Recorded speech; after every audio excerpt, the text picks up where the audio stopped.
पालघर जिल्ह्यात मोखाड्यामध्ये धर्मांतराचा प्रयत्न केल्याचा प्रकार उघडकीस आलाय।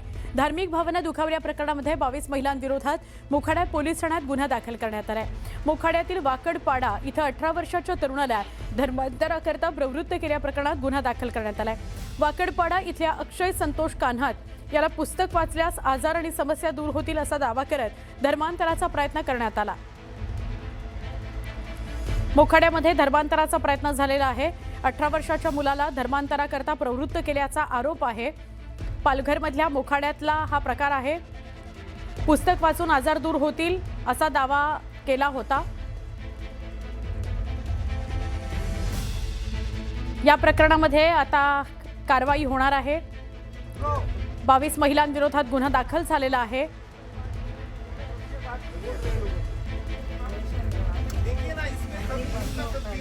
आप मत करो ना, अपने एरिया में करो ना, आपके रिश्तेदार हैं उनके साथ जुड़ो ना। हमारे गरीब आदिवासी लोग।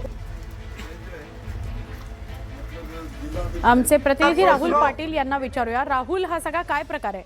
नंतर पोलिसांनाही बोलावलं आणि त्यानंतर आता नक्कीच हो ना, आपण बघायला गेलं तर पालघर जिल्ह्यातील जो ग्रामीण भाग आहे म्हणजे जव्हार मोखाड असेल किंवा मग तलासरीचा भाग असेल, या ठिकाणी मोठ्या प्रमाणावर धर्मांतराचे जे प्रकार आहेत ते दिवसेंदिवस समोर येत आहेत। असाच प्रकार जो आहे तो मोखाडा तालुक्यातील जे वाकडपाडा आहे या ठिकाणी सुद्धा काल समोर आलेला आहे। वाकडपाडा येथे एका तरुणाच्या घरात काही महिलांनी जाऊन त्याला पुस्तक देण्याचा प्रयत्न केला। तसंच हे पुस्तक वाचल्यास तुला कुठलाही आजार होणार नाही किंवा तुझ्या कुटुंबावर आणि तुझ्यावर कुठल्याही प्रकारची संकट येणार नाही असं सांगत या महिलांनी या तरुणाला पुस्तक देण्याचा प्रयत्न केला। यानंतर काही आदिवासी समाजातील तरुणांनी या महिलांना घेराव घालत जाब विचारण्यास सुरुवात केली। तसंच हा धर्मांतराचा प्रकार असल्याचा आरोप देखील यावेळी या तरुणांकडून करण्यात आला आहे। साधारणतः काल रात्री उशिरा पालघर जिल्ह्यातील जे मोखाडा पोलीस ठाणे आहे या मोखाडा पोलीस ठाण्यात या 22 महिलांविरोधात गुन्हा दाखल करण्यात आला आहे। सध्या मोखाडा पोलीस या सर्व प्रकाराचा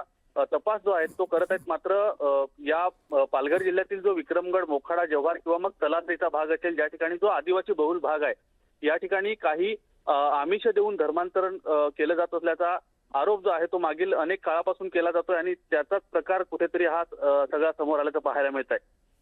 नक्की राहुल, धन्यवाद माहिती दिली त्याबद्दल।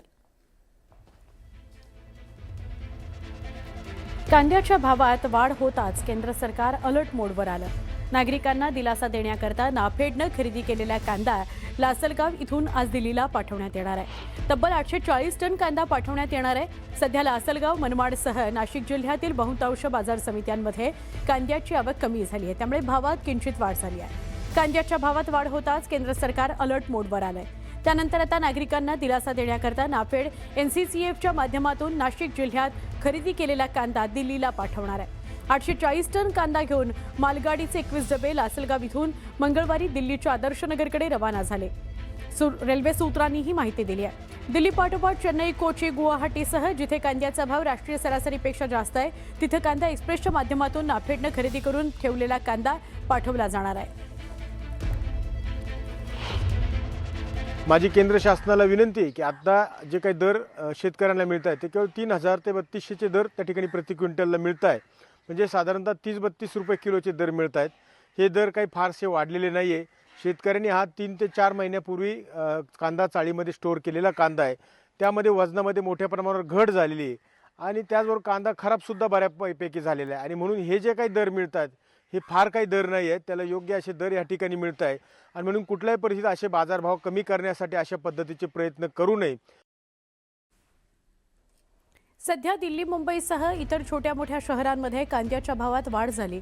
दरम्यान नागरिकांना दिलासा देण्याकरता केंद्र सरकारनं भाव स्थिरीकरण योजना आणली। नाफेडच्या बफर स्टॉकमधील 840 टन कांदा लासलगाव इथून रेल्वे रॅकद्वारे दिल्लीला पाठवला जाणार आहे। लासलगाव रेल्वे स्टेशनच्या माल धक्क्यावरून आढावा घेतलाय आमचे प्रतिनिधी बब्बू शेख यांनी।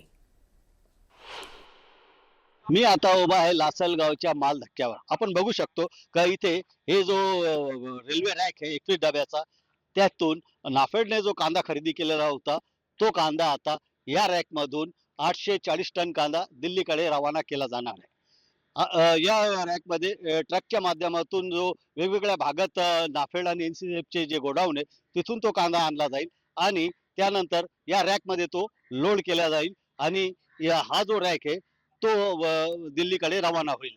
विशेष म्हणजे या रॅकला कांदा भरण्यासाठी जवळपास 12 ते 13 तास लागणार आहे. त्याच्यामुळे मध्यरात्रीनंतरच हा जो रॅक आहे तो दिल्लीकडे रवाना होणार आहे.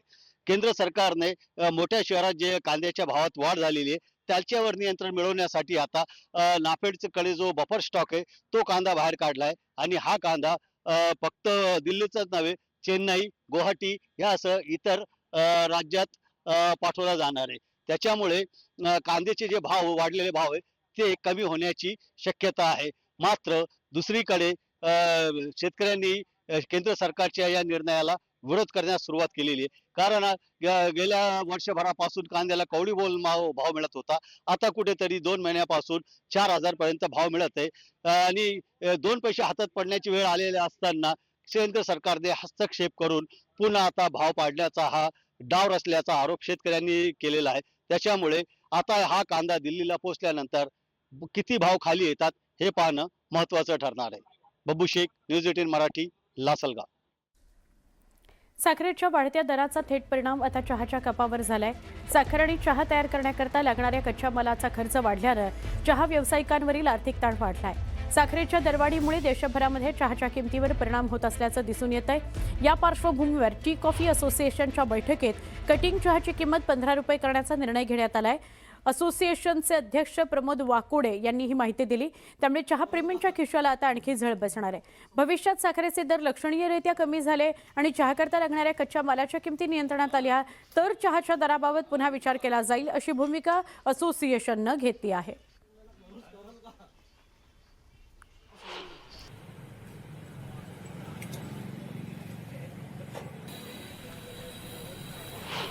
याचे भाव वाढले, दुधाचे वाढले. म्हणजे गोरगरिबांना खिशाला परवडणार नाही असा चहा राहिला नाही.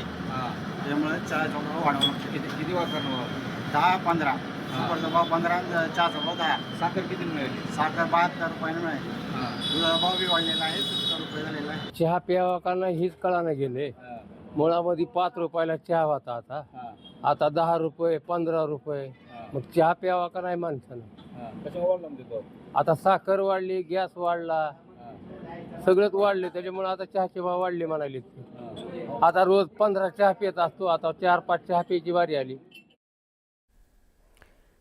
सोलापुरातल्या सिद्धेश्वर कारखान्याबाहेर साखर खरेदी करता मोठी झुंबड उडाली आहे. कारखान्याच्या सभासद शेतकऱ्यांनी कारखान्याबाहेर खरेदीसाठी गर्दी केलेली आहे. सिद्धेश्वर साखर कारखान्याकडून एका सभासद शेतकऱ्याला 50 किलो साखर देण्यात येते. साखरेचे दर वाढल्यामुळे काही काळ साखर वाटप बंद ठेवण्यात आलं होतं, पण अचानक साखर वाटप सुरू झाल्याची माहिती मिळताच जिल्ह्यातील शेतकऱ्यांनी कारखाना परिसरात मोठ्या प्रमाणात गर्दी केली. साखरेचे भाव गगनाला भिडल्याचं चित्र आपल्याला पाहायला मिळत आहे आणि आपण पाहतोय की साखर 70 पार गेलेली आहे आणि आपण सध्या सिद्धेश्वर साखर कारखान्याच्या परिसरात आहोत. आणि या ठिकाणी आपण पाहतोय की सिद्धेश्वर सहकारी साखर कारखान्याची जी साखर वितरण केली जाते या ठिकाणी आपण पाहतोय की गेल्या 3 दिवसापासून अशीच झुंबड उडाल्याचं चित्र आपल्याला पाहायला मिळतंय. कारण आपण पाहतोय की 3 तालुक्यांसाठी सिद्धेश्वर साखर कारखाना हा मोठा तालुका आहे. जवळपास 25,000 ते 28,000 शेतकरी सभासद असणारा हा कारखाना आहे. मात्र गेल्या 2 दिवसापासून साखरेचे दर वाढल्यामुळे प्रत्येक सभासदाला 50 किलो प्रमाणे ही साखर दिली जाते. मात्र साखर दिली असताना आपण पाहतोय की साखर व्यवस्थित आहे का? व्यवस्था नाही, अजून व्यवस्था नाही. लई घरी सकाळ 7 वाजेपर्यंत आला होता. सकाळ 7 वाजता किती 11 वाजले अजून नंबर येईल. लई वगैरे येत. साखर किती मिळते? मात्र ती साखर आता 70 पार आहे. 50 किलो साखर मिळते. पुरती का तेवढी? 50 किलो साखर तर पुरत नाही. तरी पण 50 किलोसाठी दिवसभर तुम्हाला होतो. काय मिळतं? भीक मागणी आहे. तुझा वर्षावर्षाने बिल का देत तेव्हा बिल यायचं. तू रुपये गेलं तरी यायचं, 2 रुपये तरी यायचं. झालं आणि साखरेचं नियोजन वाटपाचं अजून हे नियोजन जमलं नाही. कारण तुळजापूर घाटात हागणूर सेक्शन हागणूर या गावात 20 वर्षाखाली बांधकाम केलेलं असून तिथं अजून एक मुठभर साखर वाटप केलं नाही. शेकडोच्या संख्येने शेतकरी सभासद त्या या ठिकाणी आलेले आहेत आणि कारखान्याचे जे सिक्युरिटी गार्ड आहेत ते कुठेतरी व्यवस्था सरळ करण्याचं काम या ठिकाणी आपल्याला पाहायला मिळतं. मात्र साखराचे दर वाढलेत आणि सोलापुरात गुंबळ उडाली असंच म्हणावं लागेल. कॅमेरामॅन चंदन बलुचा, प्रथम पंडित, न्यूज 18 मराठी, सोलापूर. भाजपच्या सर्वोच्च निर्णय घेणाऱ्या संसदीय मंडळाची पुनर्रचना होण्याची शक्यता वरिष्ठ सूत्रांनी दिली आहे. पक्षातील अलीकडच्या संघटनात्मक बदलांच्या पार्श्वभूमीवर हा फेरबदल केला जाणार आहे अशी सूत्रांची माहिती आहे. नव्या चेहऱ्यांमध्ये महाराष्ट्राचे मुख्यमंत्री देवेंद्र फडणवीस, उत्तर प्रदेशचे मुख्यमंत्री योगी आदित्यनाथ, आसामचे मुख्यमंत्री हिमंता बिस्वा शर्मा यांच्या नावांची जोरदार चर्चा आहे. या संभाव्य फेरबदलाकडे भाजपच्या संघटनात्मक बदलांमधील महत्त्वाचं पाऊल मानलं जात आहे. भाजपच्या घटनेनुसार संसदीय मंडळामध्ये राष्ट्रीय अध्यक्षांसह जास्तीत जास्त 11 सदस्य असू शकतात, पण सध्या मंडळात 12 सदस्य आहेत असं सूत्रांचं म्हणणं आहे. दरम्यान या पुनर्रचनेमध्ये BS येडियुरप्पा, सर्वानंद सोनोवाल, डॉक्टर के लक्ष्मण, डॉक्टर इक्बाल सिंह लालपुरा, सत्यनारायण जटिया, सुधा यादव यांच्यापैकी काही जणांना मंडळातून वगळलं जाण्याची शक्यता आहे. सर्वानंद सोनोवाल यांची संभाव्य एक्झिट झाली तर ईशान्य भारताचं प्रतिनिधित्व हिमंत बिस्वा शर्मा यांच्या मार्गानं होऊ शकेल. पक्षाच्या माजी अध्यक्षांना संसदीय मंडळामध्ये स्थान देण्याची भाजपची परंपरा आहे, पण नितीन गडकरी यांचा समावेश न होणं हा यातला अपवाद मानला जातोय.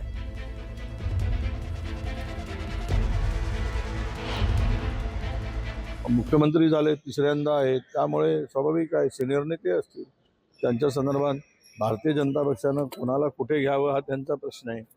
आणि आम्हाला इच्छा आहे की ते पंतप्रधान 29च्या आतमध्ये व्हावेत. 29 नंतर तर काही संधी नाही, त्यामुळं आमची ती इच्छा आहे. पण ते झालं पाहिजेत, व्हावेत मराठी माणूस एकदा तरी.